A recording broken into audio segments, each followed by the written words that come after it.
Um, welcome, everyone. I am Joshua Harris. I am the Senior Manager of Marketing Communications for the National Collaborative for Infants and Toddlers, and we are so excited to have you here with us today to bring in 2025 with the first of many conversations that we have planned for our advocates and our partners. And today, we're going to talk a little bit about taxes. We know that taxes play a fundamental role in supporting the services and infrastructure that shape our daily lives, from roads and schools to agriculture, as well as public safety.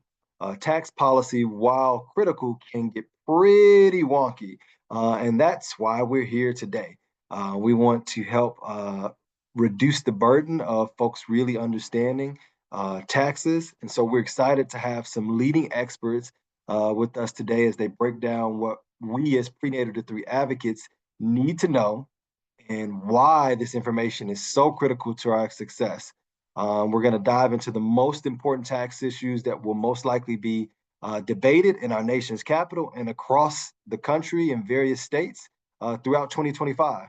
The role you and your organization can play in making sure the needs of all families are a part of every discussion around these tax conversations.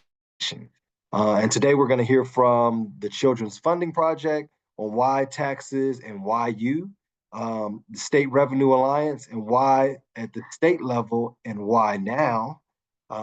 Fair Share America will round us out with why federal tax policy and what makes 2025 so critical. And then the Niskanen Center will close us out to discuss your role and how to engage in this work, as well as the state and State Revenue Alliance. And so before we get to introductions of presenters, got brief housekeeping. Next slide, Angie. Few housekeeping items. Today's call is being recorded. We're going to be sure to get that recording, share that recording, as well as the slides from today within a week with you all. We ask that you please keep yourself on mute if you're not presenting. If you have questions, there will be a question and answer session. So please feel free to post your question in the chat box during the presentation so you don't forget. We'll be monitoring and going back and forth and keeping track of those questions.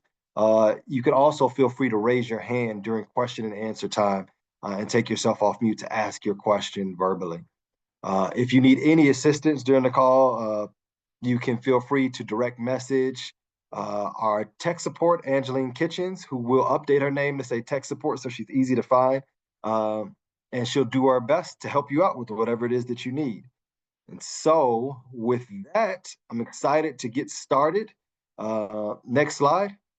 I am pleased to introduce our first speaker, Olivia Allen, co-founder and VP of Strategy and Advocacy for the Children's Funding Project. Olivia co-founded the Children's Funding Project with Elizabeth Gaines in 2018. Since then, Elizabeth has been responsible for leading core projects, co-developing the organization's mission, vision, and theory of change, and helping to grow the team from 2 to 29. In her current role, Olivia oversees the Children's Funding Project's advocacy agenda and all work to generate and secure new public funding for children and youth at the state and local levels. Welcome, Olivia. Thanks so much, Joshua. It's great to be here with everybody. Next slide, please. So I'm going to talk to you about why you and why taxes, and I have to convince you why you should. You're already on this webinar, so I probably don't have that big of a job, but convince you to stick your nose in it around tax policy in the next 7 minutes. So PN3 advocates obviously already hold a tremendous amount of policy knowledge and information in their brains every day. And next slide, please, are very used to jumping through hurdles and answering questions from elected officials and other leaders when they're asking for additional funding, right? Like we're very, very good at answering the questions, Do these programs really have an impact? We've done a massive amount of work over the past several decades to demonstrate impact and get peer-reviewed studies to show that folks can benefit from having doulas and midwives, can benefit from prenatal and maternal mental health care. We can benefit from childcare, et cetera. We've jumped through a bunch of those hoops. We're doing the fiscal mapping and the cost modeling to be able to answer the questions of, do we already pay for that? How much? How much will it cost? And the question we always get to, the kind of final boss hurdle on the track, is where is the money going to come from? And we've gotten really good at jumping through the other hoops, but if we don't jump through kind of this final hoop or over this final hurdle, then we get kind of stalled out by leaders and politicos who say we don't have enough money. And again, PN3 advocates are really savvy. You know what federal grants exist, you know what philanthropic dollars are available, what business partners you can count on. But the reality is that federal, state, and local public revenue moves the most money in this country for PN3, and that those budgets are limited by the amount of tax revenue that each jurisdiction is able to generate. We're all asking for slices of a limited pie or defending the small slice that we already have. Next slide, please.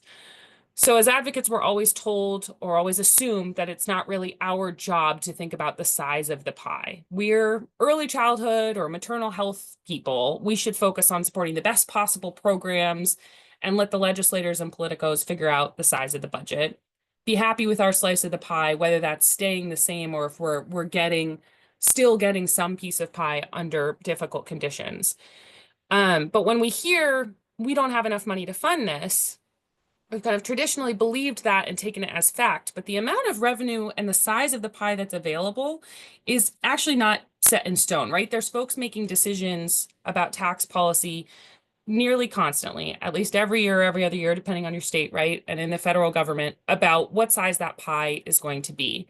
And if we don't engage in the conversations about tax policy, we miss the opportunity to grow the pie, grow the total amount of funding that's available to us as PN3 advocates. And even worse, we're likely to be subject to cuts that we don't even see coming.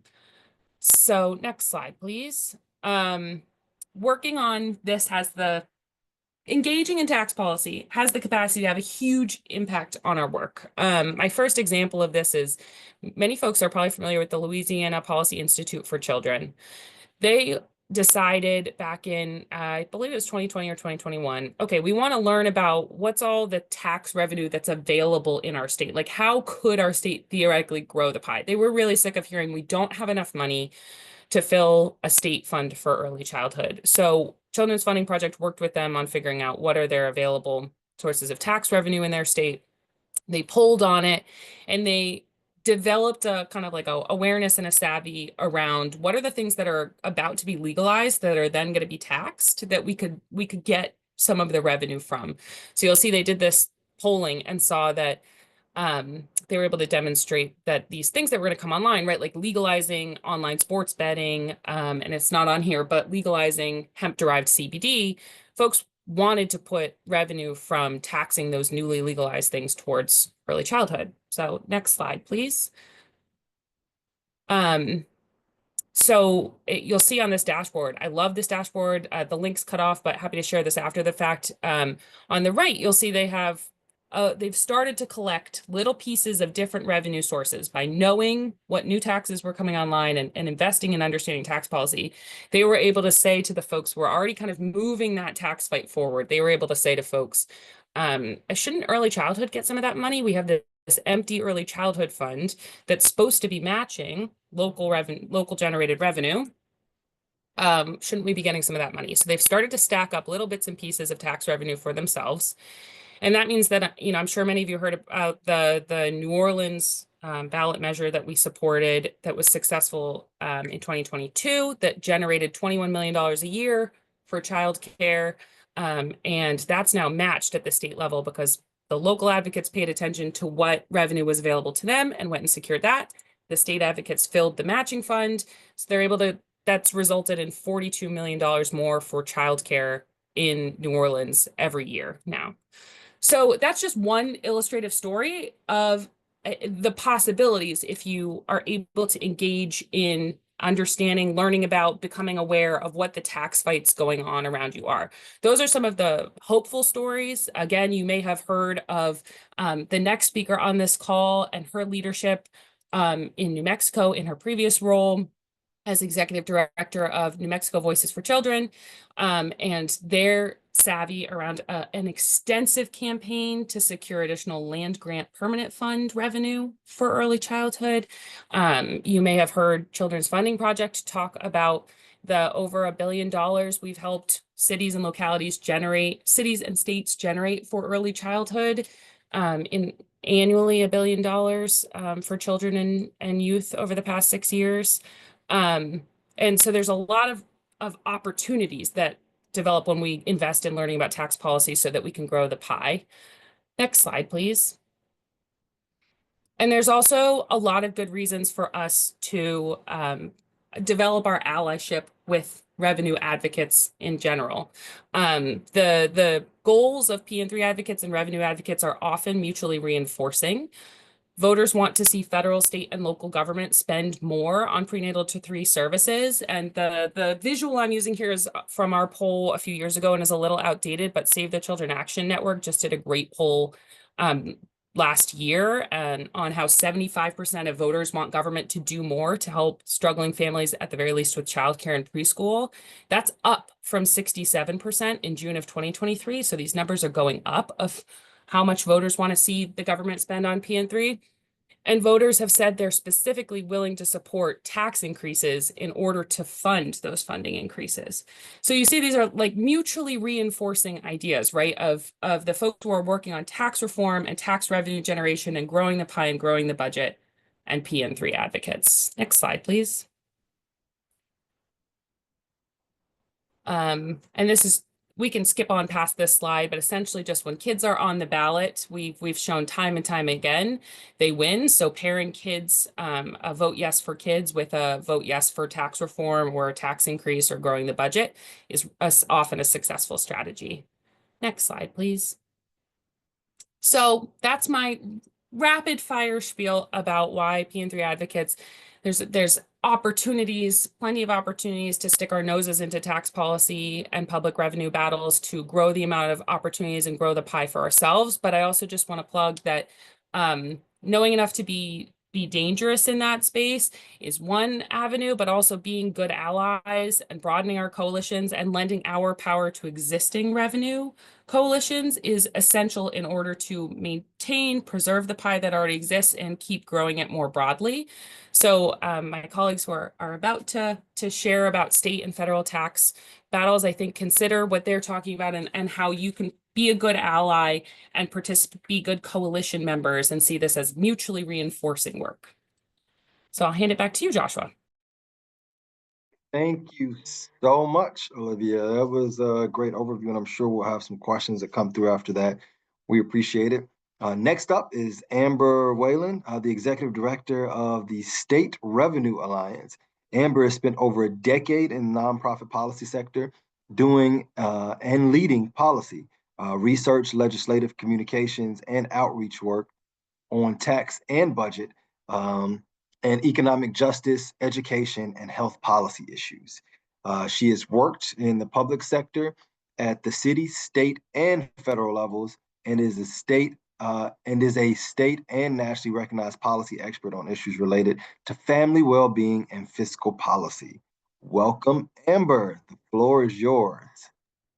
Thanks, Joshua, and thanks, Olivia. I'm gonna build on some of the things you said and think you articulated these connections so well and just really appreciate being with you all today. On the next slide there, you can see a little bit of background about the State Revenue Alliance and the work that we do. The SRA and our C4 arm, the Alliance Action Fund, support a national network of state grassroots, policy, and labor organizations in winning legislative, coalition, and ballot tax victories, and really building community power to push for more equitable tax policies that better support the programs and services that matter most to our families and communities across the country. Next slide. And at the heart of the way that we do this work is really the fundamental belief that despite how wonky it can be, tax policy is and should be, really must be, people policy. There's that quote, "Show me your budget and I'll show you what you value."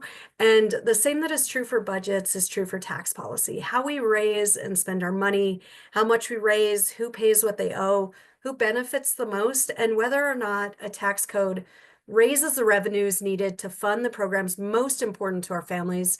These are all moral choices that should be driven by the people that are most impacted by them. But on the next slide, you can see is the reality is that for too long, tax has been an area, even more so than other areas of policy, where regular community members have been shut out and the wealthy and well-connected have really outsized power. And so in state houses across the country, while child advocates, and I'm one, I was one for a dozen years before coming to SRA, while advocates would be lined up in budget committees hoping for 300,000 or maybe 1 million or maybe 10 million in appropriations for really essential health or early childhood and economic programs, the really big fiscal action was happening over in tax committee, where corporations and the wealthy were getting big tax break handouts, and where literally billions of dollars of state funding were being given away each year, and meant that not only have state tax systems become more and more regressive and racially inequitable and skewed towards the wealthy, but also, especially essential for this conversation, is that the programs that matter most to kids and families and workers have been grossly underfunded. And you can see on the next slide, I think that last point is one of the key areas where tax and prenatal-to-three programs most intersect, because a major result of those massive and inequitable tax cuts over the years has been that we have been unable to fund key PN3 programs to the degree of the need and of the evidence that those programs have behind them. And as long as states continue to cut revenues, and unless, as Olivia said, we collectively better work together to right size our tax codes so that they do bring in more revenues, this trend will continue. And no matter how well designed the PN3 programs are, no matter how much evidence that these programs have that they will improve opportunities for our babies and our toddlers and our families and our entire state to thrive, if we aren't also focusing on ensuring that we have the state revenues to support them, then we cannot build the futures that our children and our future generations deserve. And on the next slide, and on that note, there are some major influences, both positive and negative, that will be impacting our ability to fund key programs in the states going into this year.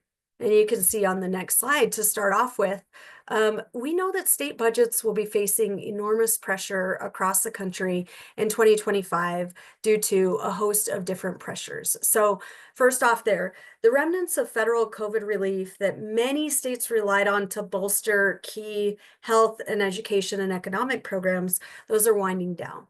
Additionally, state COVID-era tax cuts that many states gave away when they had more flush budgets over the COVID and post-COVID era, those tax cuts are going into effect. States will also be dealing with the cost of the federal tax plan extension, which the wonderful Sarah Barron will talk about shortly, because there is a very real possibility that Congress would cut federal program budgets to help pay for that tax plan.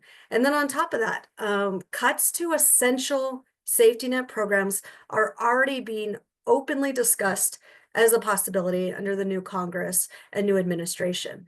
And, you know, one of the ways that all of these things will show up in state houses starting this month is that states may face difficult budget situations or budget shortfalls and will shoulder more responsibility for essential prenatal-to-three programs and services.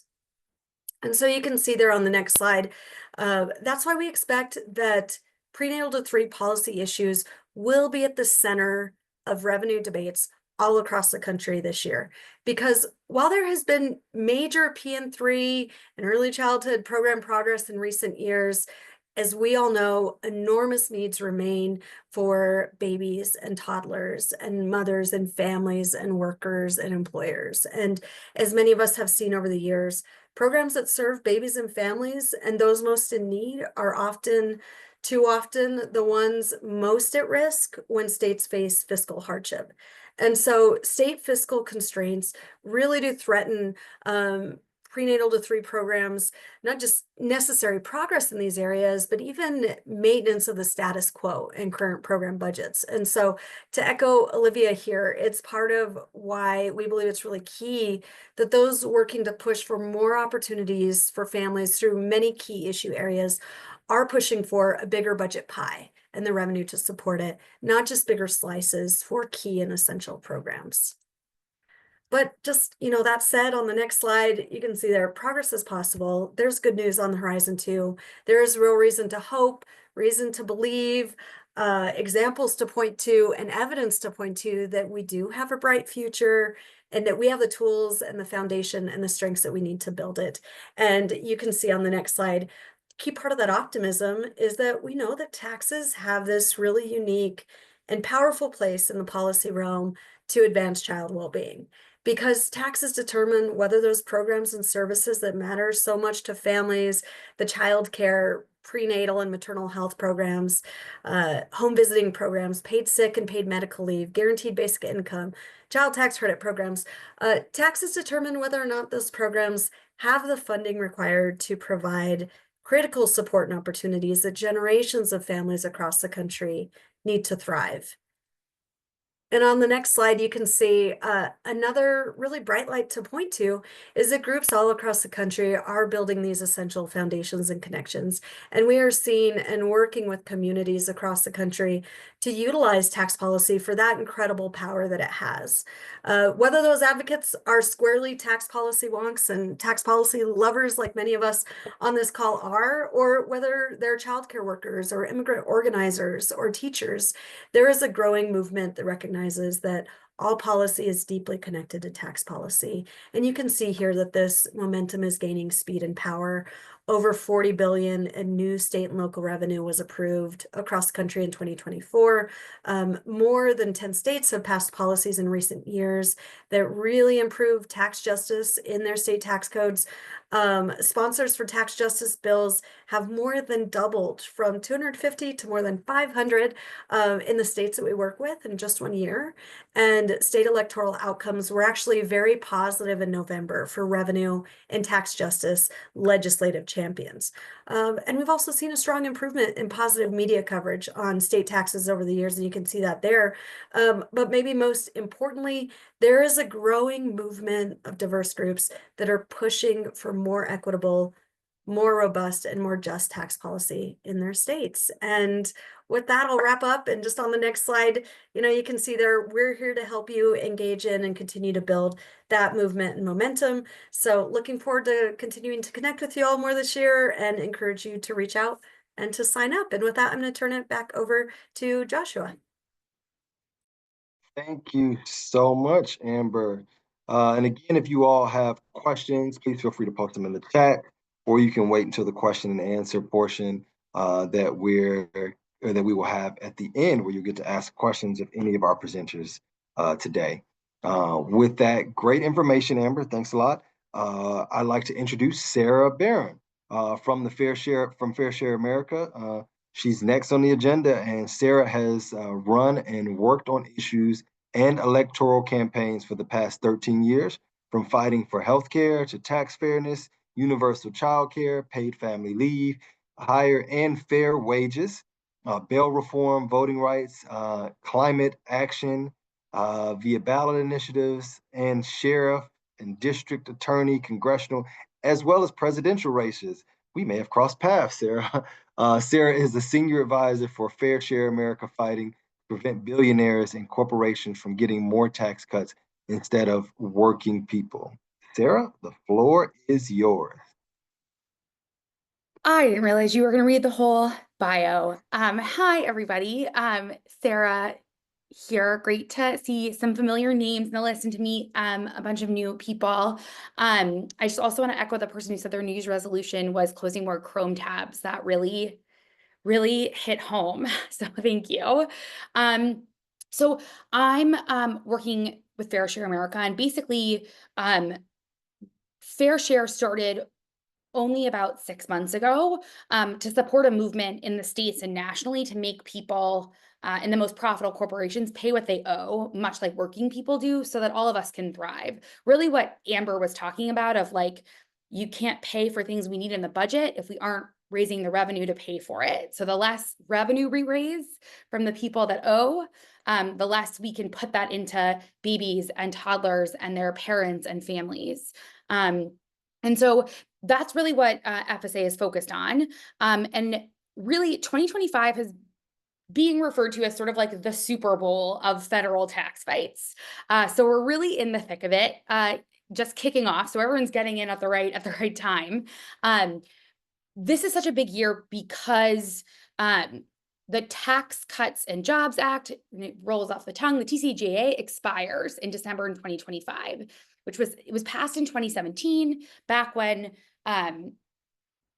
do they have unilateral control of Congress? I think they did. Back when Trump was elected, there was also a trifecta really similar to actually the makeup of Congress now. The TCJA was passed and the corporate tax rate was permanently lowered.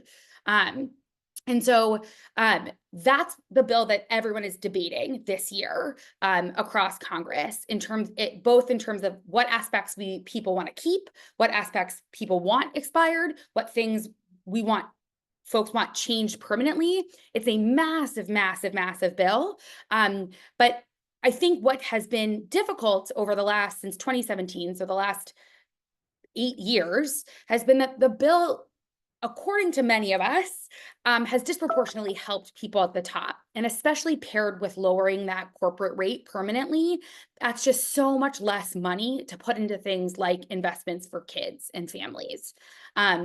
And so that's really what's going to go down this year. And if anyone is already getting their Politico alerts or any of those kind of things, you'll see every day there's a new hot take on, when their Congress is going to put forward their new bill or how they're going to go about doing this. But everyone is sort of waiting with bated breath to see how this new Congress handles the expiration, whether they wait till the end of the new year, whether they try to move on something sooner.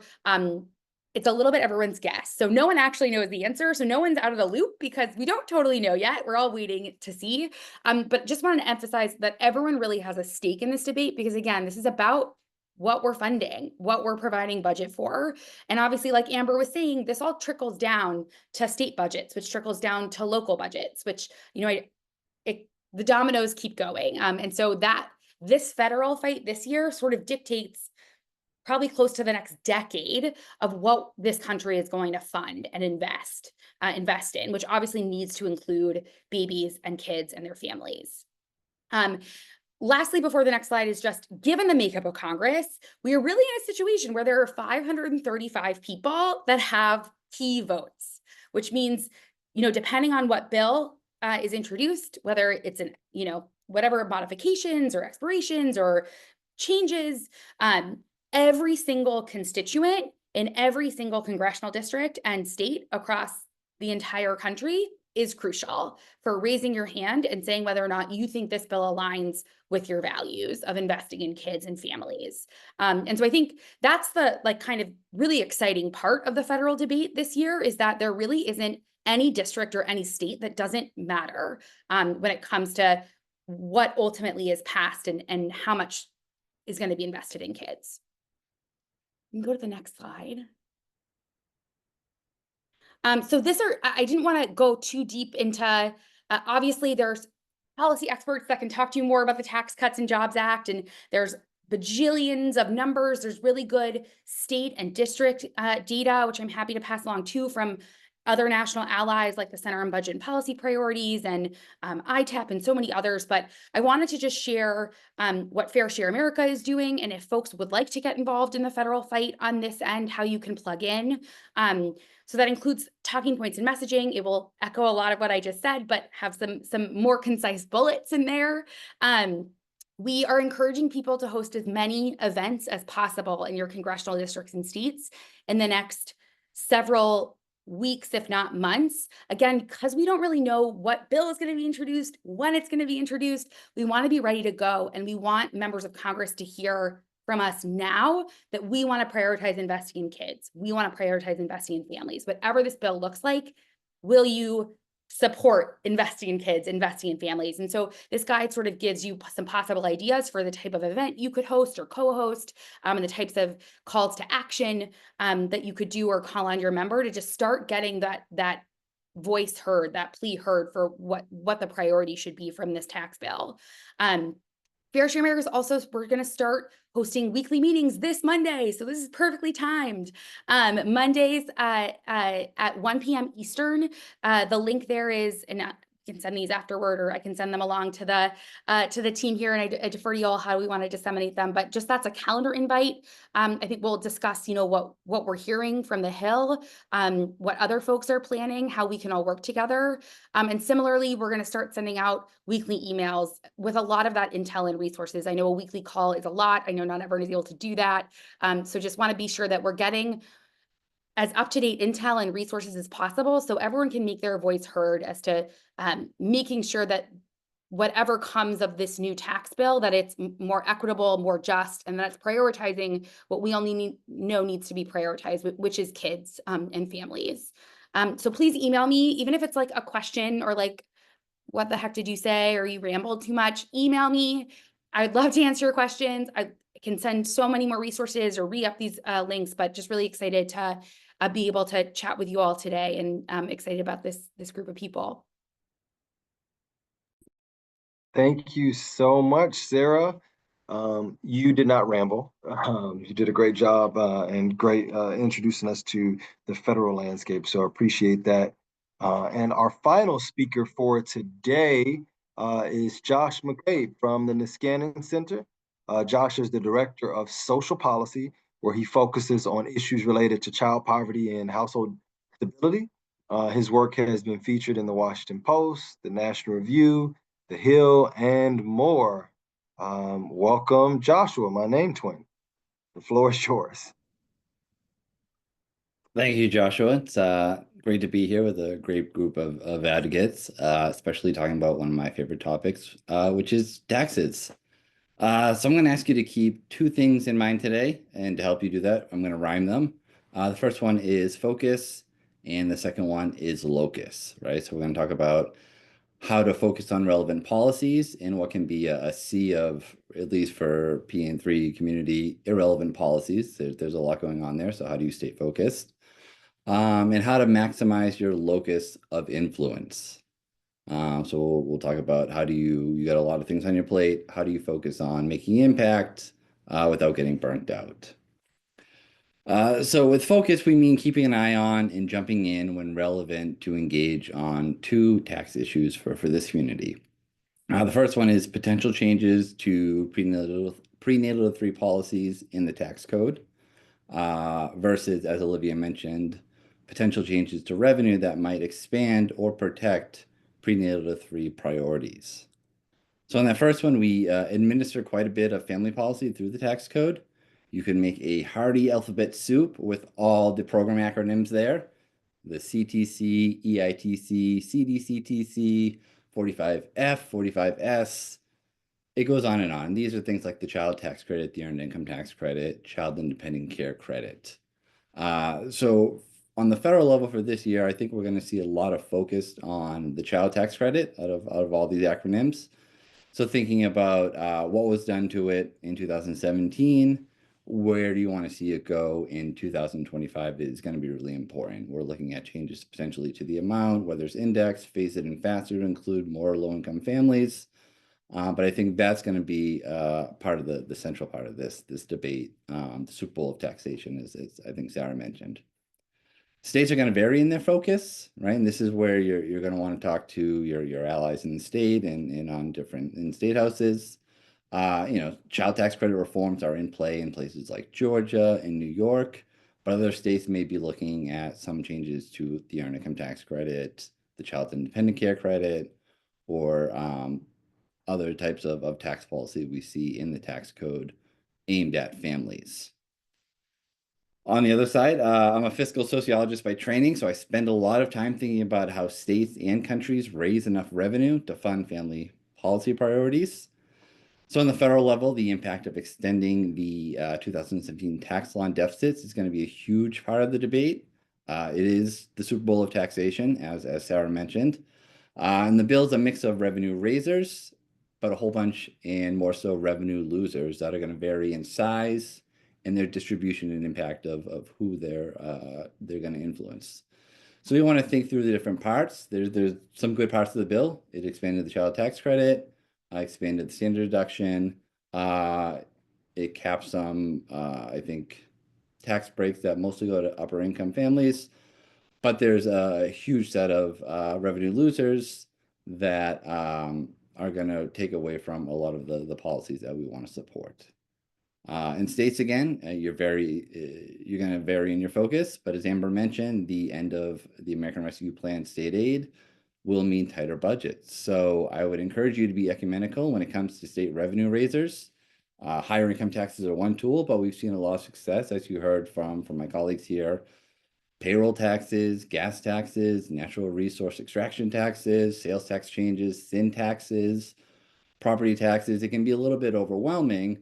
But as folks mentioned, think about what's going on in your state, what's potentially on the table, and see those revenue raisers as one way to help fund prenatal-to-three priorities. On the locus of influence, I spend all my waking hours thinking about taxes and family policy and politics. But I think most of you have better things to do, like running programs that actually help families. So it's important to be smart about your advocacy work because it's got a higher opportunity cost.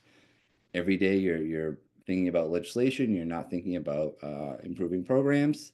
And you can easily get burnt out if you're not careful. In my head, I always say the Serenity Prayer. If you guys don't know it, it's grant me the serenity to accept the things I cannot change, the courage to change things I can, and the wisdom to know the difference. So a lot of being smart is knowing when to act, what it can do, and when it doesn't make a difference, and you want to prioritize other things outside of advocacy or policy in your life. So sometimes I think of lofty things like the Serenity Prayer, but more often I'm thinking of things like the Great British Baking Show. I don't know if anyone here watches it beyond Paul Hollywood's eyes. There's a lot of lessons to be learned there. And the big one I've learned is that pacing yourself based on the necessary timeline to get everything done is really, really important. So if you watch the show, sometimes they're in a big rush, sometimes they're settled down, sometimes they're getting things prepped for later down the road. And I think that's a really good metaphor for a lot of the advocacy work that you guys are going to be doing on. So Sarah mentioned there's daily hot takes in Politico. I would actually recommend you mostly ignore the news and work on a way to figure out who the key players are, what are the realistic timelines for a legislative process, and where you've got capacity or ability to add value. So some of that is just not reading those daily papers, but talking to colleagues and allies to figure out, okay, what does everyone think is the timeline for this? What's on the table? Those are things you probably don't want to do yourself, but you want to rely on partners who are going to be specializing in that. The federal level is going to feel pretty chaotic. There's some leaders out there who will sort of spout off a stream of consciousness on social media. You just want to ignore it, right? You want to focus on in Congress, House and Senate leadership, important committees that work on tax, and on the federal levels, the Ways and Means Committee and the Senate Committee on Finance. Those leaders are going to set the agenda, they're going to set the timeline, and they're going to use a long and complicated process called reconciliation this year, where your impact's going to vary depending on where they are in that process. So you want to sort of save your powder, save your time for when it really matters. And again, talking to your allies to figure out what that looks like. And states, I'm going to give you a broken record now. They're going to vary in their timelines, but also in their center of power. Some states have a very short and quick legislative session. Others are very drawn out. I can't remember the last time Massachusetts got a budget in on time. Sometimes power is centered in the governor. So I was very happy to hear the New York governor was supporting a child tax credit because what she says has a lot of sway there. In other states, it's going to be legislative leaders or committee leaders who are going to lead that process. So you want to think about in your state, right? Where does that power lie? Who's going to have the most influence to determine how to raise revenue for these priorities or how to fund these priorities in the tax code? And as Olivia mentioned, some states can use ballot initiatives, and that's a way to sort of work around the legislature or sort of nudge the legislature in the right direction. Again, as Massachusetts example, put it on the ballot, nudge the legislature to do something on paid family leave. So you're going to want to figure out what that looks like in your state. And again, how do you figure this all out? You've got this great group here, and you've got your wonderful partners at NCIT, and you're going to spend the next few months talking to them, and they're going to help you out a lot. So thank you.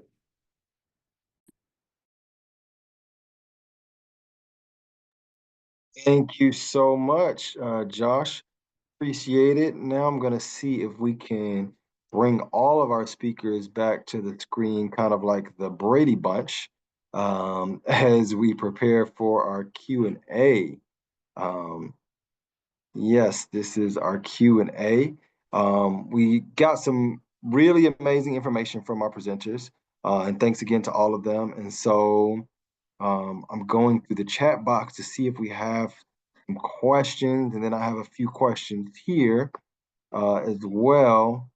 One of the questions that I see is how do we flip the narrative as well, thinking tax credits for early learning entities, credits for doulas and newborns, other ways to make inroads on every front. And I think that can go to any of you all. Angie, is there a way to spotlight all of us so that you can see all the speakers? Just say we've been talking about tax credits lately at Children's Funding Project, and I think what's tricky about tax credits is there's such a big range of what we're talking about when we're talking about tax credits, right? There's like the earned income tax credit, there's a child tax credit, there's really big like money back in the pockets of people tax credits, and then there's small tax credits like what and not even tax credits, but tax abatements that we've talked about this year when I guess it was last year, the year before, that Texas passed that constitutional amendment that said individual cities and counties can exempt childcare providers and childcare centers from property tax, right? So I think we have to be careful when we're talking about tax credits as potential strategies and whether the juice is worth the squeeze on them, because I definitely think the big money back in the pockets tax credits that we fight for at the federal level and sometimes at the state level can be really impactful, but the jury's still out on whether like tax credits for businesses that contribute to childcare centers, what the uptake is and how impactful those are. Yeah, I think that's all spot on. And the other thing I'd say, it's interesting, and it kind of in some ways is related to that budget pie analogy. But sometimes I think when we think about taxes, we focus on just the piece that feels very big immediately to us, and that couching individual concerns or priorities within the bigger system, I think, is key, because that's been part of it, right? It's been that it's not just where tax credits have proportionally gone, where tax credits and tax breaks have proportionally gone, which is, as we said, very disproportionately to really wealthy earners, to really well-connected, to bigger corporations. What that has meant is that there is much less room within the tax code for everyday folks. And so I think it's important that when we think about tax credits, as we're advocating for child tax credits as the single most well-evidenced way to reduce childhood poverty, we're also thinking about, and how are we better right-sizing our tax codes? If we don't have revenue, if we keep giving away all the money, we will never win those big tax credits at the federal or at the state level. We will never get that future we deserve. And so I think continuing to raise voices around how we prioritize children and families in the tax code and what that means and how it can show up, what it can look like for folks, I think is really key. And, there's examples out there of individual groups and coalitions and states that have done that really well. And what does it mean to center kids in the tax codes? There's a lot of different ways to do it. And a lot, folks on this call who are attendees and who are presenting as well are leaders in that area. Thank you, guys. Oh, go ahead, Sarah. So just to pile on briefly, I think I will own, we think a lot about narrative shift. My background is mostly in federal advocacy, and I will also own that typically federal advocates, we are the ultimate, I think, wrongdoers in terms of how much jargon is often then pushed down for messaging guidance or how we talk about things. I think tax policy is amongst the most wonky subjects. And I think oftentimes, and especially when you're thinking at the macro federal level, the greater we has not done a great job of like, what does a working family need? What do they need to feed their kids? What do they need to like get through the day, drop them off at school, get to work, pick them up, go through daily life in a way that they can thrive. And so I think that's something we're really going to be working on. Obviously, a lot of our messaging will be federally focused, but with the intent that it can be sort of passed down and tweaked for state and local messaging. And I think we have a lot of friends and organizations working on new public polling in the context of this fight. And so I think we'll be sure to include as much of that public polling as possible and sort of the resources that we send out in those weekly emails. Full disclosure, a lot of that messaging from Fair Share America will be focused on general public support for making corporations and the wealthy pay their fair share. But we will make sure to include it. And we hope it's helpful just in terms of like, how do we actually talk about what working families and their kids need beyond just like super wonky tax stuff and like the reconciliation legislative process. I have a question as well for you all. As someone who's worked a lot of campaigns on the federal, state, and local level, oftentimes what we see on the state and local level is that we'll put up this big fight. We get something pushed through the state legislature or through city council. Tax, it's supposed to go towards benefiting certain things. And then the implementation process. It's either becomes extremely complicated so that very few people actually apply or have the resources to navigate it, people or organizations. And so do you have any thoughts on the implementation process and ensuring that once you do secure victory, that we're able to see those tax dollars actually go towards what they're supposed to, in this case, PN3 issues, and don't just go back into a general slush fund because the dollars weren't utilized? We run a community of practice for leaders of what we call voter approved children's funds or early childhood funds. And I will say like implementation has looked really different in different places, but I will say the dedicated funding streams, when you put it on the ballot and say, we're going to increase this tax and dedicate it to something, that's a very contentious topic among tax policy wonks. But a reason we support it is because it creates accountability for what that money ends up actually going to. And usually is some of the best studied, most accountable money in the US. So I think folks on this call probably have wildly different opinions about whether dedicated tax revenue is the way to go, is the right move. But for us, focusing on the implementation of that money, it's basically the most implemented with the most fidelity of any money we see. Yeah, and I'd add to that because I think it's such a good question, Joshua.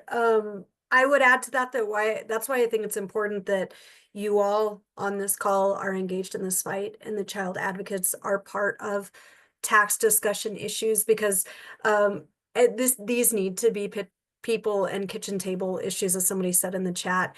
I have one tax policy all from the inside, writing the bill, sitting in the chair as the expert witness, doing great things. And I've also been part of tax victories where in New Mexico, and shout out to my New Mexico folks and collaborators that are on the call, where it was a tax committee room filled with 200 mixed status immigrant women that we were advocating for it. And I will tell you, one of those can be taken back or implemented poorly, and one can't. And when community members are involved in policy making and their voices are heard, they're part of it, they're making it happen, they're the impetus for that. There is much more chance for successful accountability on the back end for ensuring those programs go to the communities that are most impacted by them.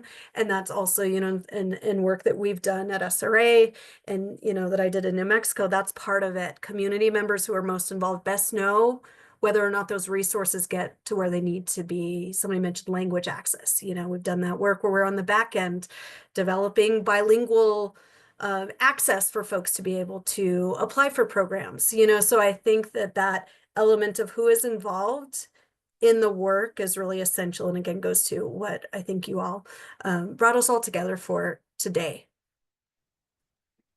Thank you so much. And then I have one more question. I'll combine these. Is there a space where folks can go and identify sample legislation or items that they can be pushing for, pushing on the state and local level, for revenue that can be then put towards PN3 issues? And then two, on the federal level, is there a space where they can pull legislation that may have been pushed in the past but didn't quite pass, and figure out how and what needs to be tweaked, and where that might be able to be put back, to get something moving on the federal level? So it's two questions, kind of close us out. Feel free to reach out to us at SRA for those examples at the state level. We have lots of them, and have relationships with, folks across 35 plus states. And we're involved in a lot of those individual pieces of legislation. And I would assume, and shout out to our partners at the Children's Funding Project, also great resource on that as well. They have an incredible database and resources on that. And so I'd say kind of no wrong door. And I think between like us at SRA and Olivia and Elizabeth's group at Children Funding Project, we all know the folks. So if it's like, oh, that's not really us, but here is who we can connect you to. And so I would say no wrong door. Always feel free to reach out. And Sarah, what would you say about federal? I was going to say, I'm going to honestly throw it to Josh on McCabe on that.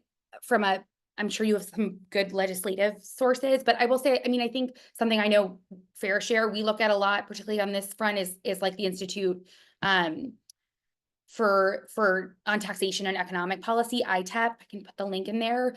They're sort of constantly churning out sort of like, here are 10 ways that we would, suggest, putting together tax policy that would, do X, Y, and Z and invest in folks like kids and families. I don't know, Josh, if you think that's the right source. Yeah, there's a few at the federal level. ITEP, Center on Budget. If you're looking at revenue raisers, Center for Responsible Federal Budget, their deficit hawks are really good on it. And I think there's a few friends from the Tax Policy Center on this call who are wonderful resources. And I'll say the Niskanen Center, our sort of thing is I have no new ideas. I just sort of look through history and see what Canada did and just copy and try to make those relevant for today. So we do a lot of federal work based on things that were tried, but it wasn't the right moment, but could work in a different form in the future. And we also try to keep track of, at least for tax credits, what different states are doing and what directions they're going in. But lots of resources there. Thank you all so much. Really appreciate it. This is a great conversation. Angie, I think I have two more slides. If you can put them back up for us to kind of close up and wrap things up, wrap up this great conversation.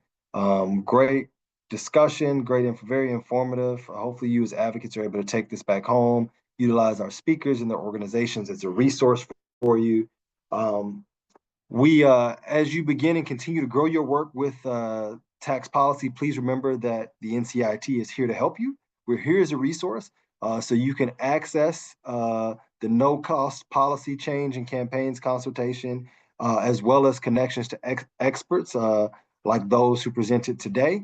We are here to support your advocacy campaigns by mobilizing communities, advancing science and research through communications and messaging expertise, and other forms of capacity building for your organizations. We are a resource. We are here to support you and your work and connect you to the people and organizations and resources that you need most. That's why we exist. We offer tools and resources and connections to partner organizations, one-on-one coaching and training to organizations to advocate for policies that impact expecting parents, infants, toddlers, and their families. Each request starts with a conversation like this one. You don't have to have all the details ready. We'll get you connected to the right person or organization. There is a link on the slide and in the chat for how you can reach us and contact us. Please utilize us. We want to support you and help you expand your capacity and growth as an organization. That's why we're here. Next slide. Thank you all so much for joining us this afternoon. Thank you to all of our presenters, the attendees as well. These issues are so critical to making sure every infant and toddler and expectant parent and their families have what they need to thrive. That's what we're in it for. And so before we break, please take a minute. A survey should have popped up on your screen. Fill out the survey. We value and appreciate your feedback. And so please do take a moment to complete that so that we can work towards continuously improving the offerings that we have for you as partners and advocates. Thank you again for joining us today. We'll follow up with an email with the slides and the recording for today for you to take a look at again, should you need to. Please reach out if you need anything at all. Again, the NCIT is here to support you in all of your advocacy each and every day. So thank you all.